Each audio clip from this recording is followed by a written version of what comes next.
Hello friends, in the series of electromagnetic mode theory, today we will see how a rectangular waveguide is designed and how the various modes are propagated through the waveguide. We will analyze the WR16 rectangular waveguide. This WR16 waveguide is suitable for the X-band application like radar application, and its dimensions are 2.29 centimeter and 1.02 centimeter. So you can see the WR16 waveguide here. In this waveguide, the X is the length in the X direction. It is showing the length of the waveguide, and in the Y direction it is the height of the waveguide, and Z is represent the direction of the wave propagation through the waveguide.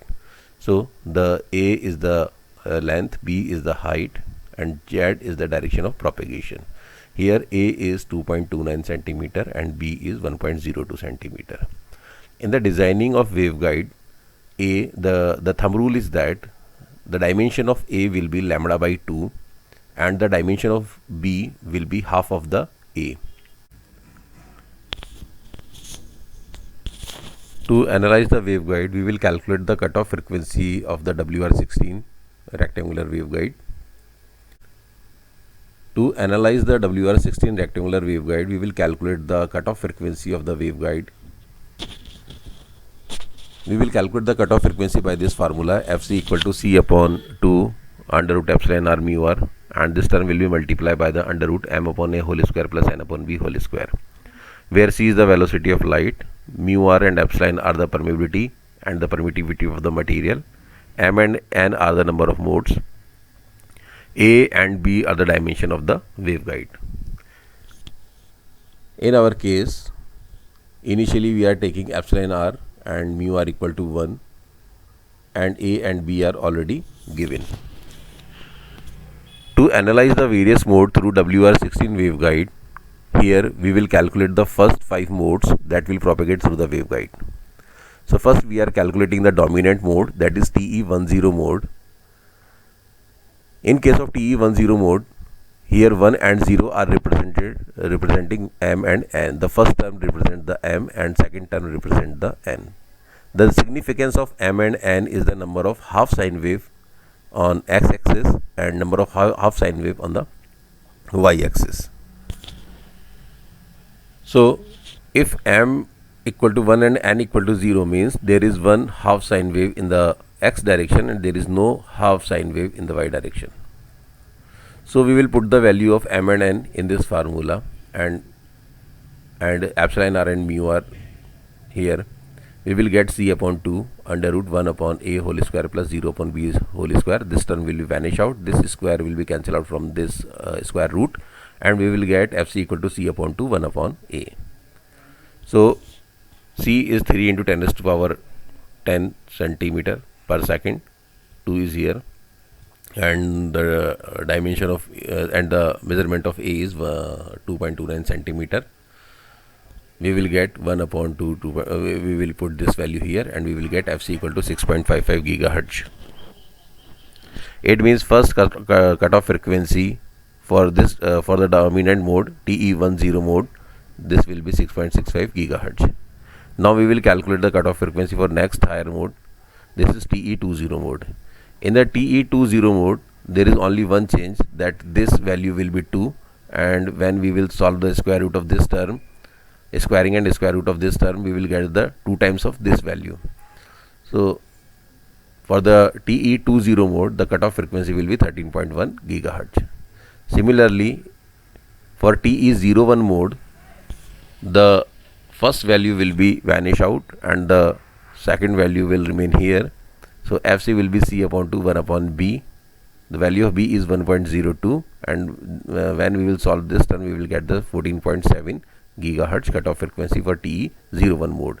Similarly, for TE02 mode, this value will be double, and we will get the 29.4 gigahertz frequency. And the fifth mode that will be propagated through the waveguide is TE11 mode.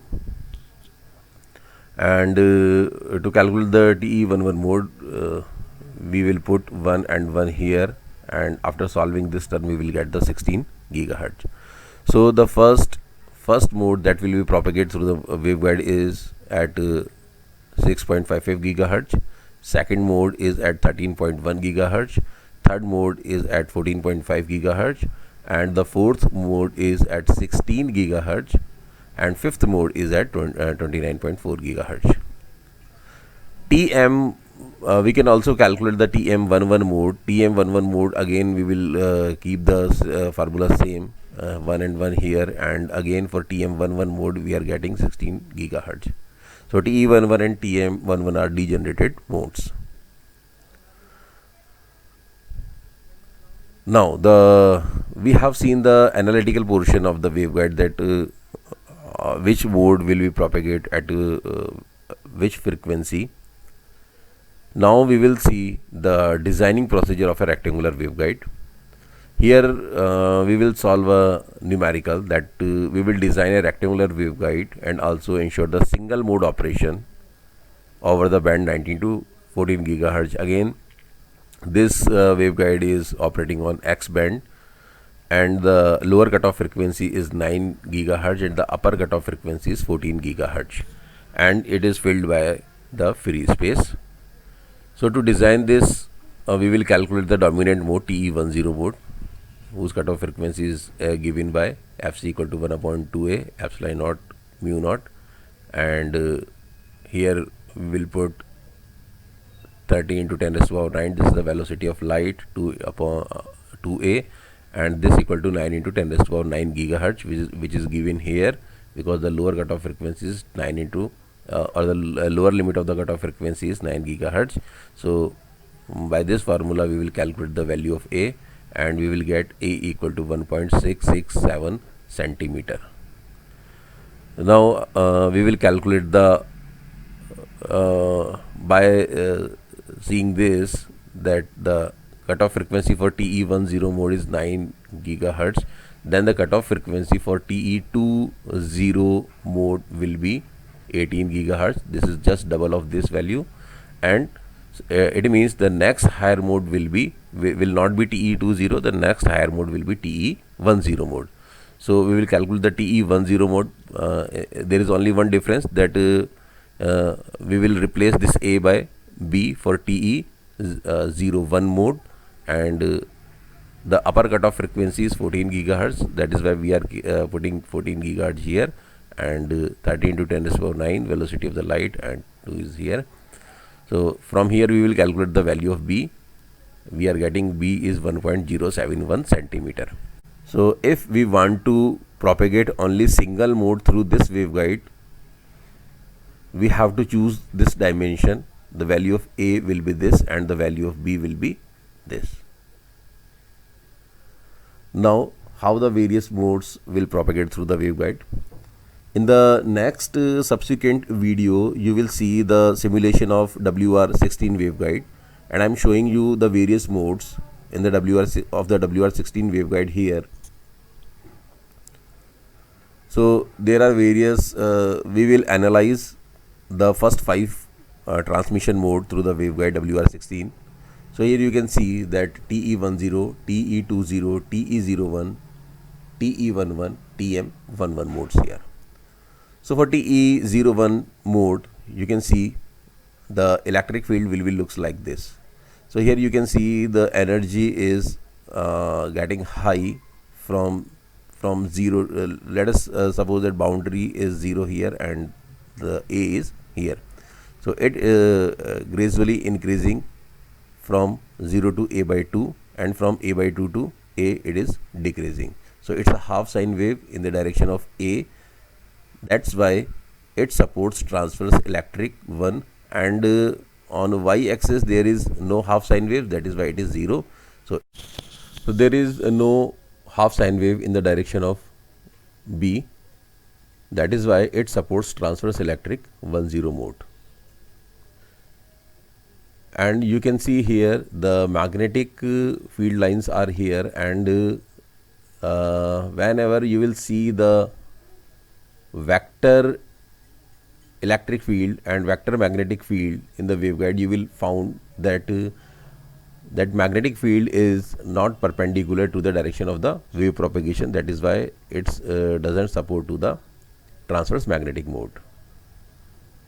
In the transverse electric 2-0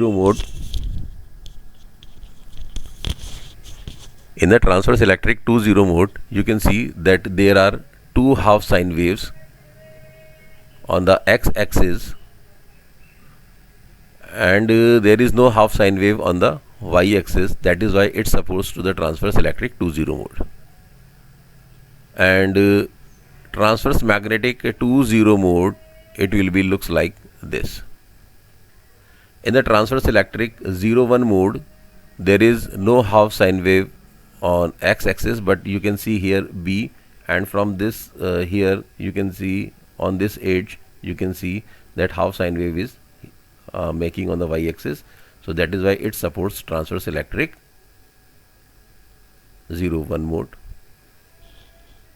And the next mode will be TE11 mode, because we have seen that the frequencies of first 5 modes. So the next mode will be transverse electric 1-1 mode, having the cutoff frequency 16 GHz. So you can see for transverse electric 1-1 mode, it will be looks like this. There is a half sine wave in the x direction, there is a half sine wave in the y direction. So it supports to TE11 mode. And for TM11 mode, again there is half sine wave in the x direction, half sine wave in the y direction. So how we will identify that is there TE11 mode is propagating or TM11 mode is propagating? So when you will in the subsequent video,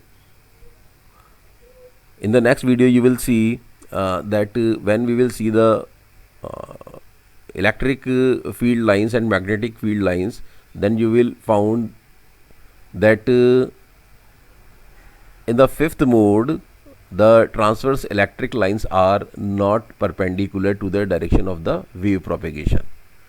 So in our case, it will not support to the transverse electric mode, TE11 mode. It will support to the transverse magnetic mode, because magnetic field lines will be perpendicular to the direction of the wave propagation. You will see all these things in the simulation part of this WR16 waveguide in our next video. Okay.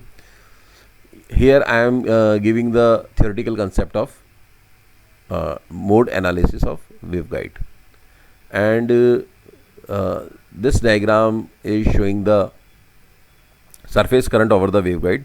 So again, it is important that how the surface current is flowing through the waveguide.